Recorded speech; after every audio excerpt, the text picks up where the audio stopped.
de démagogues et d'apprentis politiciens corrompus,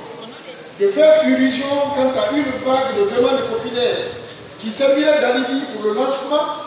du référendum constitutionnel pour échouer, c'est grâce aux actions d'information et à la mobilisation auxquelles chacun a contribué au sein du FNDC et de ses antennes, aussi bien à l'intérieur du pays qu'à l'extérieur de la ville. Cependant,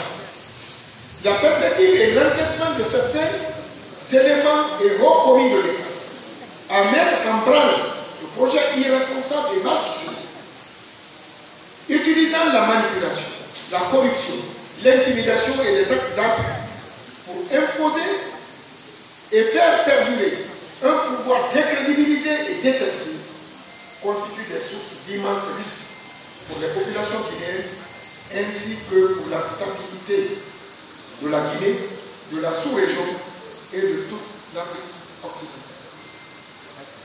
Pour répondre avec vigueur à ces démagogues,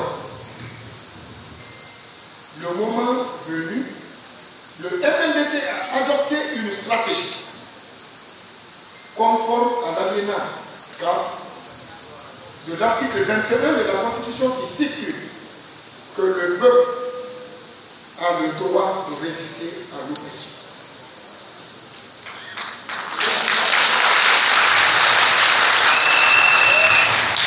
Je rappelle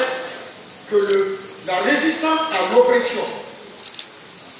qui a commencé dans notre pays est un devoir pour chaque citoyen et pour chaque citoyenne, et cela doit nous engager. Et aujourd'hui, cette stratégie permet de dire haut et fort, maintenant et pour toujours, au peuple qu'on est prêt à affronter et à faire face aux défis.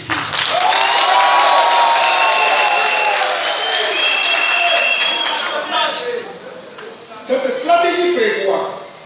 des actions multiples à entreprendre afin de continuer plus efficacement la lutte et d'anticiper l'opérationnalisation de ces étapes successives contre toute manipulation constitutionnelle qui anéantirait encore et pour de longues années les chances d'une alternance démocratique ainsi que les très modestes progrès faits dans le processus de démocratisation. Une telle perspective est au détriment de la prospérité de notre peuple, de la paix et de la sécurité dans la région,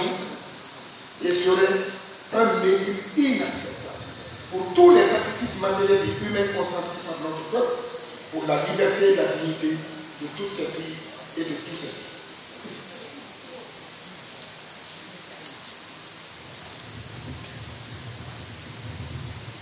Le FNDC proclame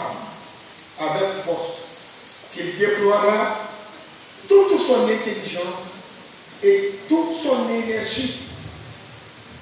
pour faire échec à la manipulation constitutionnelle et invite le peuple de Guinée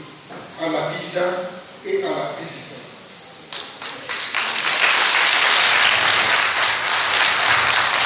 Des orientations et directives très claires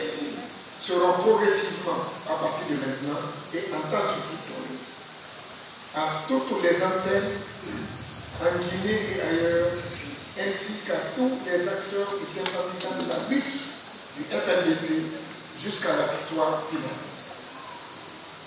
Cette victoire est déjà près de nous. Et c'est pourquoi le FNDC appelle encore une fois à l'action de toutes les bonnes volontés en Afrique et de la communauté internationale afin de faire entendre raison au président Alpha Condé en lui faisant comprendre que la paix en Guinée et la stabilité dans la sous-région et la région, déjà aux prises avec les armes du terrorisme, valent bien plus que les mérites très discutables d'une nouvelle constitution. Aux forces de défense et de sécurité, le peuple de Guinée vous a à l'heure et le FNDC vous exhorte d'être exclusivement au service de la loi, d'être républicain et d'être du côté du peuple de Guinée pour éviter à notre pays une situation aux conséquences désastreuses pour la nation. Pas de référendum, pas de nouvelle constitution, pas de coup d'état civil, pas de troisième mandat. Vive la démocratie.